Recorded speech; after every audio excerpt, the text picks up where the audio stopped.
Que o muro da inimizade seja derrubado dentro de cada ser humano e jamais volte a ser reconstruído.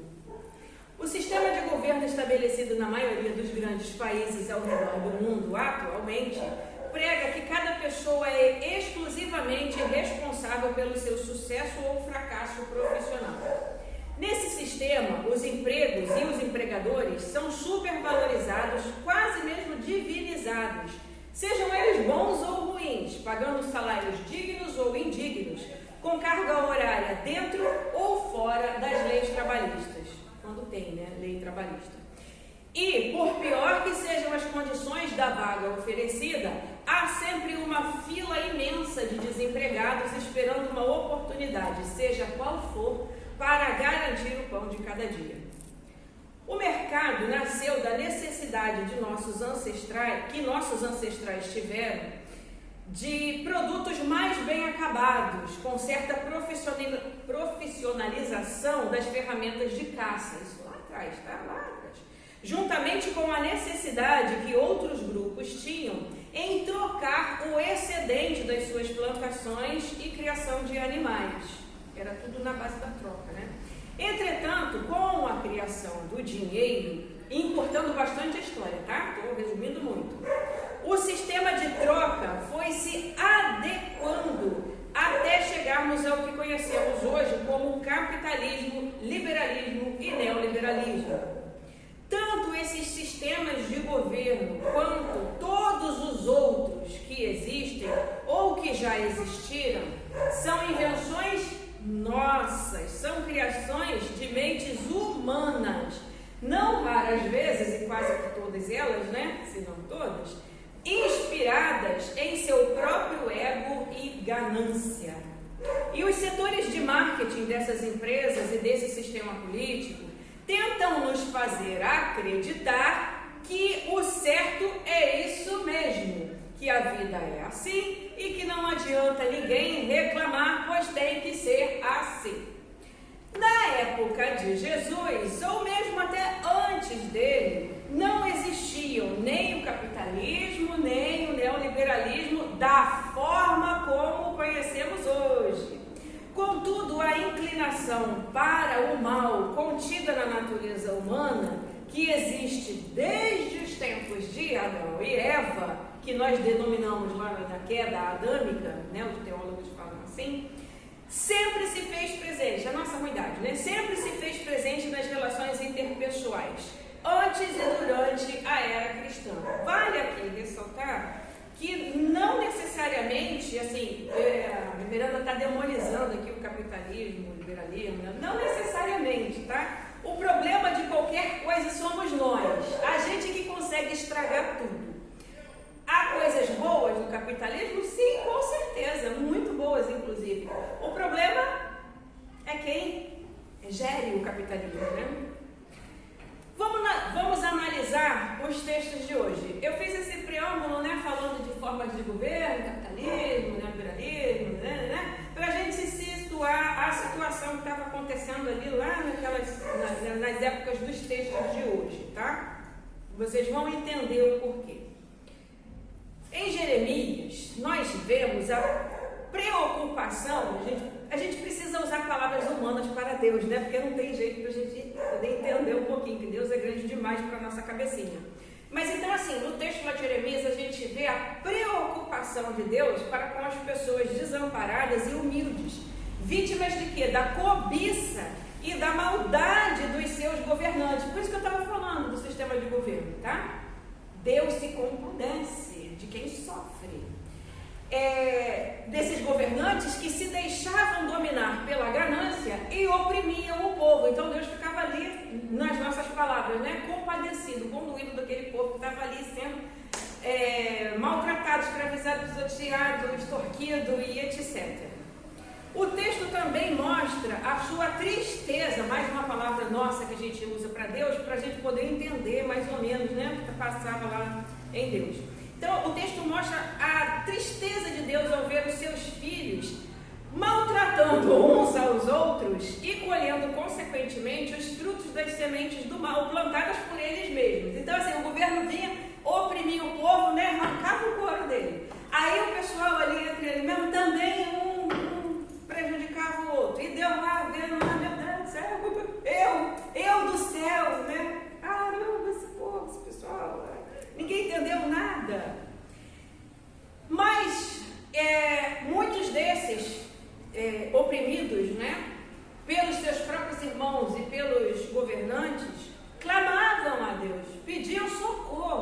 E Deus ouve o clamor dos desfavorecidos, ou ouvia e ouve, sempre ouvirá. E promete alívio e cura aos penitentes, prometendo o envio de um descendente de Davi para governar com justiça. Jesus, no caso. Só que aí é que está o negócio, né? As pessoas pensavam que Jesus viria para ser um governador, como um governo, né? Tal. Aí Jesus chega, meu reino não é desse mundo. Ele veio trazer uma outra visão, uma outra interpretação de como que a gente deve viver e governar. Então vamos lá. Na carta aos Efésios, nós lemos que Jesus veio o quê? Destruir as barreiras que impedem o bom relacionamento entre as pessoas através da sua própria morte.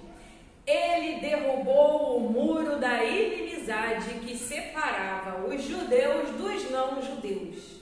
Eu amei esse versículo, né? Eu gosto muito de metáfora, eu adorei essa metáfora. Jesus derrubou o muro da inimizade. Mas as pessoas vão lá e constroem o muro de novo. E vêm construindo. Há séculos e séculos, né? Por isso nós dizemos e insistimos. Não é normal que os povos vivam em guerra, que alguns países sintam-se superiores aos outros, que seres humanos escravizem uns aos outros, que a cor da pele estabeleça superioridade ou inferioridade, que pessoas que se dizem cristãs não se compadeçam dos menos favorecidos, que buscam honestamente, como podem, o pão de cada dia. Não é normal existirem pessoas extremamente ricas e pessoas extremamente pobres. Não é normal. Por isso que eu comecei falando de sistema de governo. Por isso que eu comecei falando de capitalismo. Não é esse o ideal de Deus. E como povo de Deus, que atende pelo nome de cristãos, nós não podemos concordar, muito menos compactuar com isso. Se nem ao menos uma grande tristeza nós conseguimos sentir diante desses fatos, o melhor que podemos fazer é rever os nossos conceitos religiosos. Que raio de religião é essa que diz que segue a Cristo, que era puro amor e só tem egoísmo, ganância e coisa ruim? O texto do Evangelho continua nessa mesma linha de perspectiva. Jesus sente compaixão daquelas pessoas que vão até ele ouvir seus ensinamentos, pois vê tristeza nos seus olhos. Pareciam ovelhas sem pastor. Outra frase que eu acho linda quando Jesus fala isso. É uma frase triste, porém muito profunda. Ele olhou para as pessoas e sentiu aquela tristeza.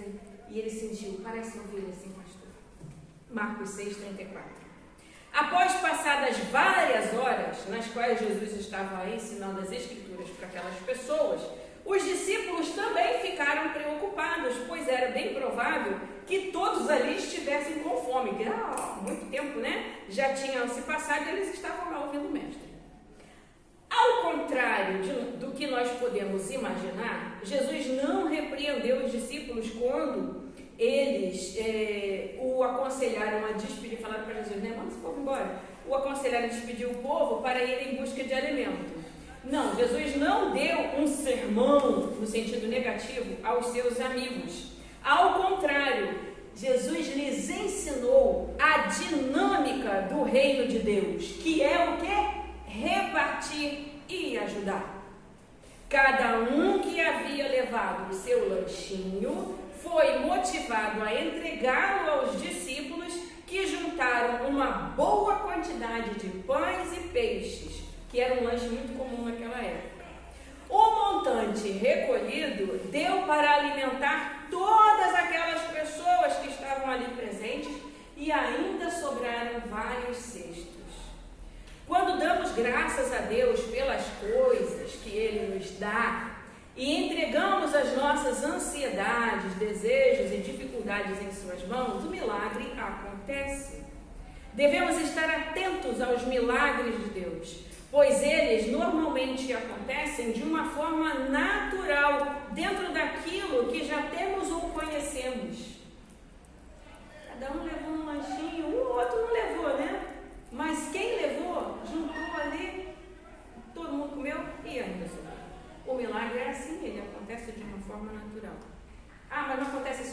Sim, também, às vezes, né?